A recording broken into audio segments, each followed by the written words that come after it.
Senang boleh bertemu kembali dengan Bapak Ibu dan saudara sekalian. Hari ini kita akan belajar satu topik yang kita boleh mendapatkan sesuatu.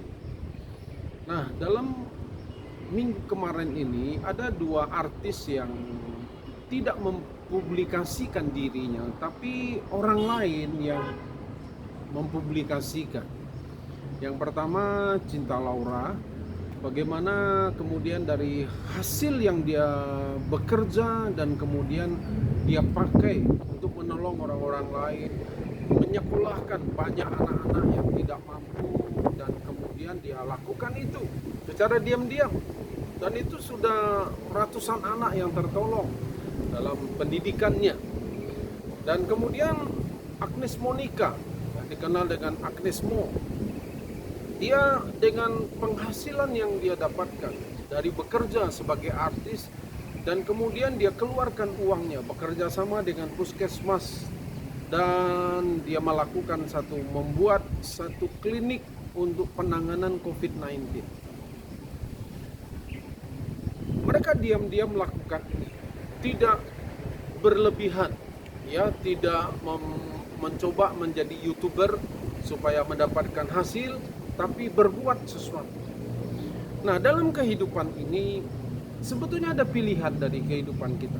Mau melakukan yang baik atau mau melakukan yang jahat. Bukannya dua ini ada bertentangan selalu dalam kehidupan kita. Satu sisi kita ingin melakukan hal yang baik, tapi dari sisi yang lain ada yang jahat dari daging kita yang berlawanan, yang selalu menolak, yang selalu berkata tidak untuk yang baik. Nah, 2 Timotius 2 ayat yang ke-20 katakan begini. Di dalam rumah yang besar ada dua jenis perabot, satu dari emas dan perak, satu dari kayu dan tanah. Emas dan perak dikatakan dipakai untuk maksud yang mulia, sementara kayu dan tanah dipakai untuk maksud yang kurang mulia. Nah, ini pilihan. Kita mau dipakai untuk maksud yang mulia atau yang kurang mulia? Ini pilihan kita. Bukan Tuhan tidak adil, bukan Tuhan pilih kasih, tapi ini pilihan kita. Apa yang kita lakukan?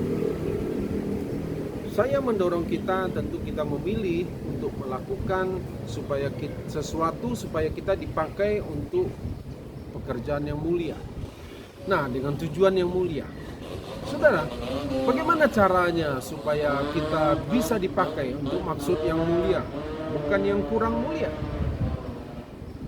2 Timotius 2 ayat 19 dan 21 berkata begini.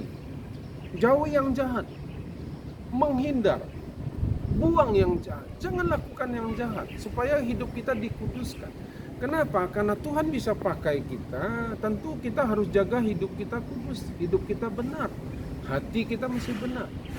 Nah, Tuhan bisa pakai kita untuk maksud yang mulia. Tujuannya Tuhan adalah untuk maksud yang mulia bagi kehidupan kita. Tapi pilihan kita, seringkali kita mengikuti keinginan yang jahat sehingga Tuhan tidak bisa pakai kita. Nah, saudara sekalian, saya mendorong kita, ya, setiap kali dua hal ini bertentangan dalam diri kita. Ada yang baik dan ada yang jahat. Tapi saya mendorong kepada kita, kalahkan yang jahat, lakukan yang baik, hidup benar, jaga tingkah laku, jaga kelakuan, jaga perkataanmu, jaga perbuatanmu. Lakukan yang baik, jangan lakukan yang jahat. Maka itu caranya supaya Tuhan pakai kita dengan maksud yang mulia. Saya mendorong kita semua, kalahkan yang jahat, lakukan yang baik, supaya kita dipakai oleh Tuhan dengan satu tujuan, yaitu tujuan yang mulia. Tuhan memberkati kita semua.